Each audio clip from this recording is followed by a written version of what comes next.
आपल्यासोबत ओबीसी नेते लक्ष्मण हाके आहेत. आपण त्यांच्याशी बातचीत करूयात. बारामतीचे दौरे आजकाल तुमचे वाढलेले दिसतात. बारामतीचे दौरे विकास बघायला येतोय.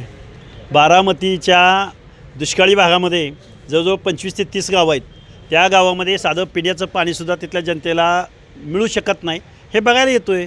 बाकी काय, आणि बारामतीचा विकास बघायला बारामतीला मी येतोय.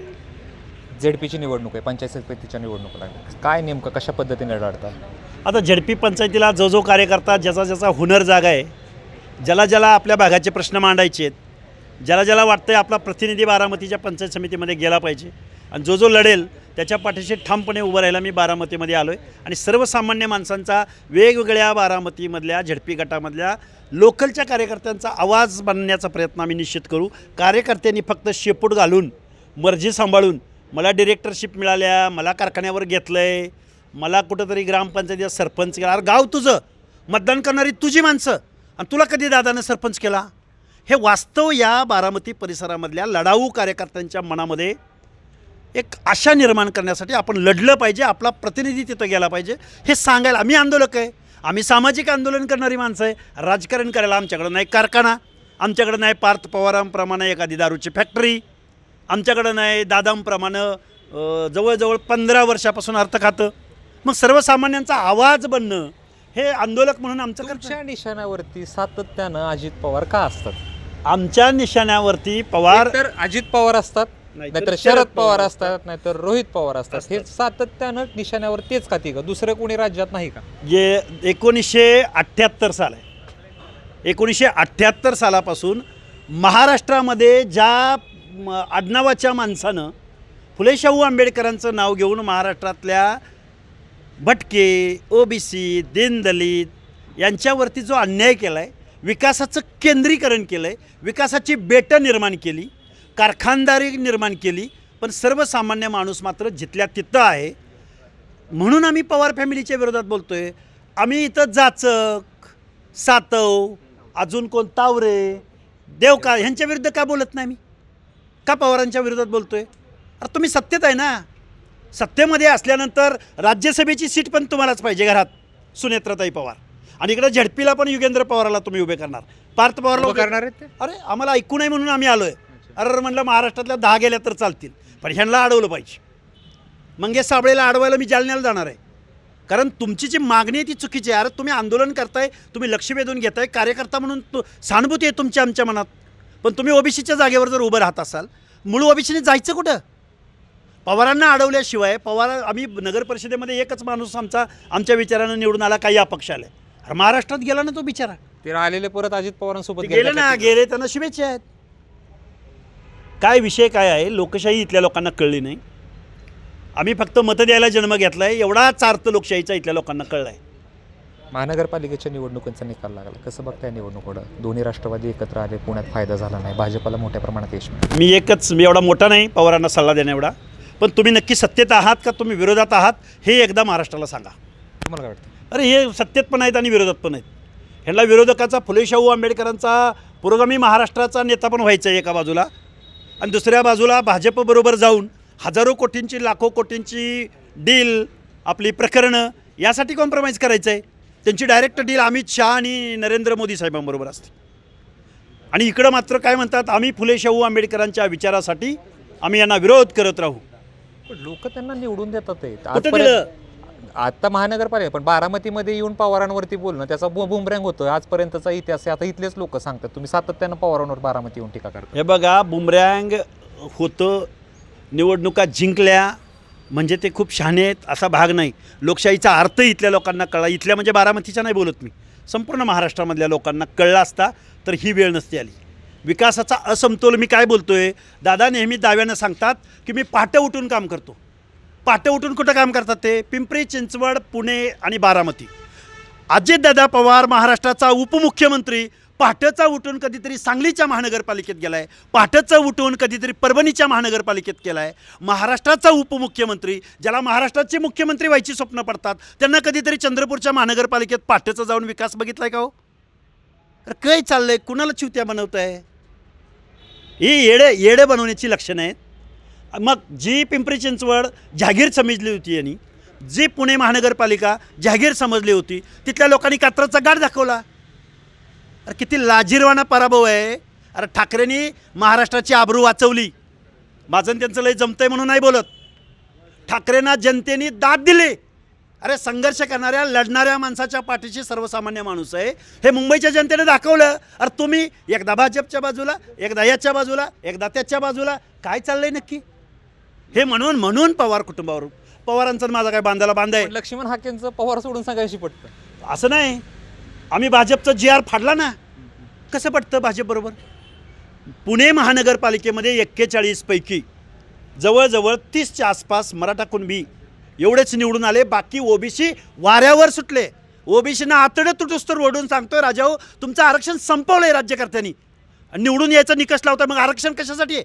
संविधानाचं तत्त्व काय आहे. अरे ज्या माणसांना निवडणूक लढवून जिंकता येत नाही त्या माणसांना आरक्षण दिलं आहे आणि तुम्ही निवडणूक जिंकणाऱ्या माणसांना तिकीटं देताय.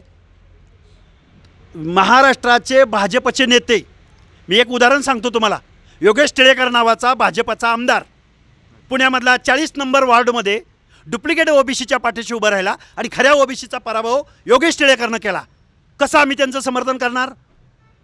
हे आम्ही भाजपला सुद्धा दाखवून देऊ. आणि भाजप निवडणूक जिंकते याचा अर्थ भाजपनं खुशीत गाजरं खाऊ नयेत. कारण तुम्ही लढणारे सगळे कॉन्ट्रॅक्टर पैसेवाले वतनदार कारखानदार तुमच्या बाजूला घेतले. एकही पक्ष रिकामा ठेवला नाही. आता काँग्रेस राष्ट्रवादी युक्त भाजप झाली. भाजपचा मूळ कार्यकर्ता रसात तळाला गेलाय. रसा पण संपलाय तळ पण संपलाय. त्यामुळं भाजपचा अँटी इन्कम्बंट सुरू झाला आहे. फार तर ही निवडणूक तुम्ही जिंकू शकाल. इथून पुढच्या कालावधीमध्ये लोकशाही, संविधान, सर्वसामान्य माणूस, सर्वसामान्य कार्यकर्ता निश्चित या सगळ्या सत्ताधाऱ्यांना जे चाललंय ते बरं चाललेलं नाही. प्रेमानं तुम्हाला निवडून नाही दिलेलं. त्यामुळे याचा विचार होणार. दादासारख्या माणसाला पुण्यातनं पहाटे उठून काम करणाऱ्या माणसाला जर कात्रजचा घाट दाखवत असतील जनता तर आता तुम्ही विचार करण्याची गरज आहे. बारामतीमध्ये तुम्ही आलेला आहात. कशा पद्धतीनं झेडपी आणि पंचायत समितीची तयारी करता हे बघा, किती ठिकाणी लढतात. हे बघा आम्ही कारखानदाराची पोरं नाही. आमच्या हातात काही एखादा ठाकरेंसारखा पक्ष नाही. आम्ही जर बाळ ठाकरे घरात जन्माला आलो असतो तर ते पण सांगितलं असतं एकही जागा सोडणार नाही. प्रत्येक ठिकाणी तगडी लढत दिली जाईल. अरे आम्ही सर्वसामान्य शोषित वंचित कुठं विष्णूप्पा या आपल्या घरावरचं पत्र निघाले तर का आम्ही सर्वसामान्यांची पोरं आहोत. आम्हाला जिथं ताकदीनं कार्यकर्ता लढतोय ना त्याच्या पाठीशी आम्ही ठामपणे उभं राहायला बारामतीमध्ये. हायपोथेटिकल विचार करूया. जर लक्ष्मण हाके कारखानदाराच्या घरात जन्माला आले असते तर इतक्याच कळकळीनं प्रश्न हा लक्ष्मण हाकेंनी मांडले नसते झाले. म्हणून तर लोकशाही काय म्हणते की हर एक माणसाचा प्रतिनिधी त्या निर्णय प्रक्रियेमध्ये समाविष्ट झाला पाहिजे. पण तुम्ही मांडले नसते प्रश्न. नसतेच ना. प्रश्न काय येतो हे बघा. एक उदाहरण निवडून तुम्ही एक हायपोथेटिकली तुम्हाला प्रश्नाचं उत्तर देतो. गावातला पॅनल प्रमुख असतो जो पॅनल टाकतो. तो पॅनल टाकत असताना तो काय विचार करतो. एक इकडं धनगराची वस्ती आहे तिथला एक प्रतिनिधी असला पाहिजे. एक इकडं गावच्या वेशीवर नायकाची वस्ती आहे तिथला एक प्रतिनिधी असला पाहिजे. एक इकडं दलिताची वस्ती आहे तिथला एक प्रतिनिधी असला पाहिजे.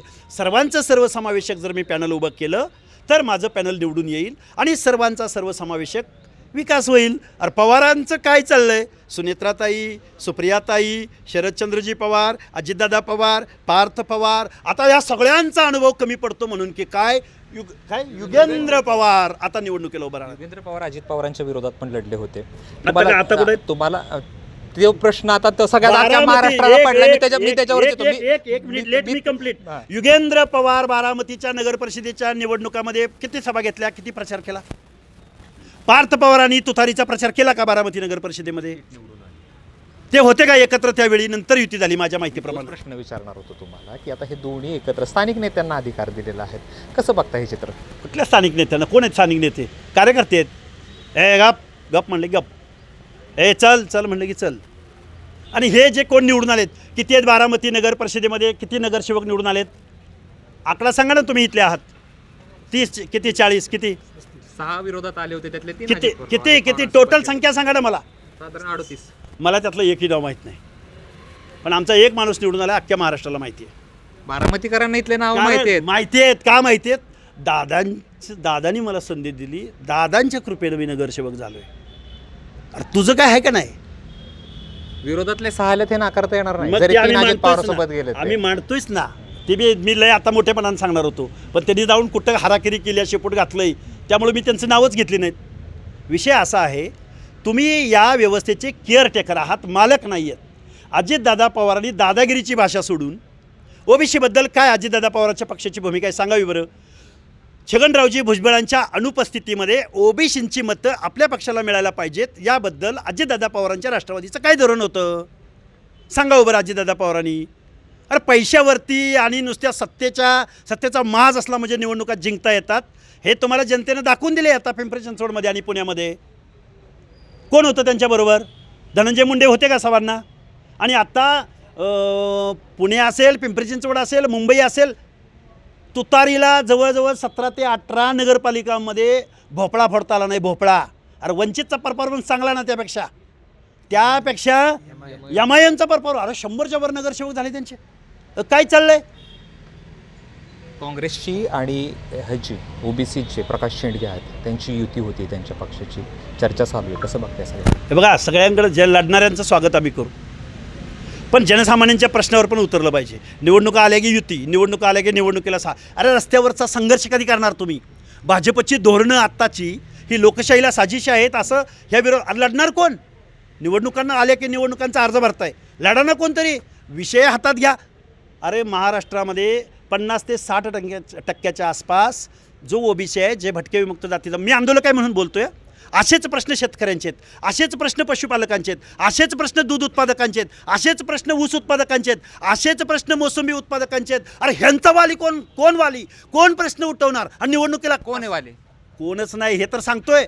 मग काँग्रेसला असेल किंवा प्रकाशन आता कोण नाव घेतलं, अरे तुम्ही प्रश्नावर कधी भिडणार? निवडणुका आल्या की आमची आघाडी. कोण देतं मतं? जनता सुज्ञ आहे. जनता सुज्ञ आहे, जो जनसामान्यांच्या प्रश्नावरती आवाज उठवेल. परत एकदा म्हणतो की ठाकरेंना दिलं ना निवडून जनतेनं, हां नाही ते जाऊ शकले सत्तेपर्यंत, पण विरोधकाची पोकळी आम्ही भरू शकतो हे त्यांनी दाखवून दिलंय. लक्ष्मण हाके बारामती विधानसभेसाठी तयारी करतायत का? लक्ष्मण जर पवार फॅमिली महाराष्ट्रात कुठेही जाऊन उभं राहत असेल, अरे मी तर एकदम सामान्य कुटुंबातलं आहे, कुठेही जाऊन उभं राहू शकतो. बारामतीत पण लढणार नाही, बारामती काय सोडावं, बारामतीमध्ये लढेल. बीडमधली लोक म्हणतात, स्वतः तिथले विद्यमान खासदार बजरंग सोनवणे म्हणतात की लक्ष्मण हाके आता पुढची लोकसभा बीडमधनं लढणार आहे. नांदेडची लोक तसंच म्हणतात, अलीकडे जालन्याची लोक तशीच म्हणतात. माझा प्रश्न फार साधा आहे, तुम्हाला तो कळला आहे, त्या प्रश्नाचं उत्तर दिलं तर बरं होईल. का गोरगरिबाच्या सर्वसामान्यांच्या माणसानं, पशुपालकाच्या पोरानं निवडणूक लढायची नाही, आमदार व्हायचं नाही? काय विचारतोय तुम्हाला? अरे लढणार ना, का नाही लढणार? का नाही लढणार? आणि नाही लढलो जर सर्वसामान्य जरी आंदोलक म्हणून महाराष्ट्रामध्ये आज आम्ही प्रश्न उपस्थित करतोय. एखादा पक्ष ज्या पद्धतीनं भूमिका घेऊ शकत नाही, विरोधकाची भूमिका, इथल्या बारामतीमधला काँग्रेस कुठं आहे? बारामतीमधले विरोधी पक्ष कुठं आहेत? त्याची स्पेस तुम्ही भरून काढा. अरे का नाही काढणार? एक कार्यकर्ता जर आपल्या जीवाच्या आकांतानं जर संघर्ष उभा करत असेल तर बारामतीच्या जनतेवर माझा विश्वास आहे. बारामतीमधल्या आमराई परिसरातल्या लोकांनी, पथारीवाल्यांनी, हातगाडीवाल्यांनी, 5x5च्या पत्र्याच्या घरात राहणाऱ्या पोरांनी स्वाभिमान दाखवून जर एक माणूस जर निवडून दिला असेल, अरे बारामतीत तर वाघ आहेत, गावागावात वाघ आहेत. गावच्या वेशीवर भावकीत, पाहुण्यात, रावळ्यात एकमेकाचं मुडदं पाडणारं गडी निवडणुकीला, पवारांसाठी वाटेल ते करणारे गडी. अरे तुमचा कधी, तुमच्या पुढच्या पिढीचा कधी तुम्ही विचार करणार आहात का? ही जनजागृती आहे, ही लोकशाही आहे. त्यामुळे लक्ष्मण हाकेला बारामतीच्या लोकांनी आग्रह केला, लढेल लक्ष्मण हाके, का नाही लढणार? झेडपी आणि पंचायत समितीच्या विजयाचा विश्वास किती वाटतो? किती जागा लढणार? मी पुन्हा एकदा तो प्रश्न विचारला, तुम्ही आकडे मात्र सांगितले नका. हे बघा, झडपी लढणारा माणूस जो हिमतीनं लढेल, आम्ही जवळजवळ सर्व जागा लढू. आणि जवळजवळ सर्व जागा लढत असताना हार जी त्याच्यापेक्षा आम्ही लोकशाही जिवंत ठेवण्यामध्ये 10% जरी सक्सेस झालो तरी आमचा विजय आहे. खूप खूप धन्यवाद. ते होते लक्ष्मण हाके यांच्या बोलण्यातून अनेक प्रश्नांची उत्तर मिळाली आहेत. मात्र यातनं अर्थ काय काढायचा हे प्रेक्षकांनी ठरवायचं. कॅमेरा पर्सन श्रेयसह जयदीप भगत, ABP माझा, बारामती. ABP माझा, उघडा डोळे बघा नीट.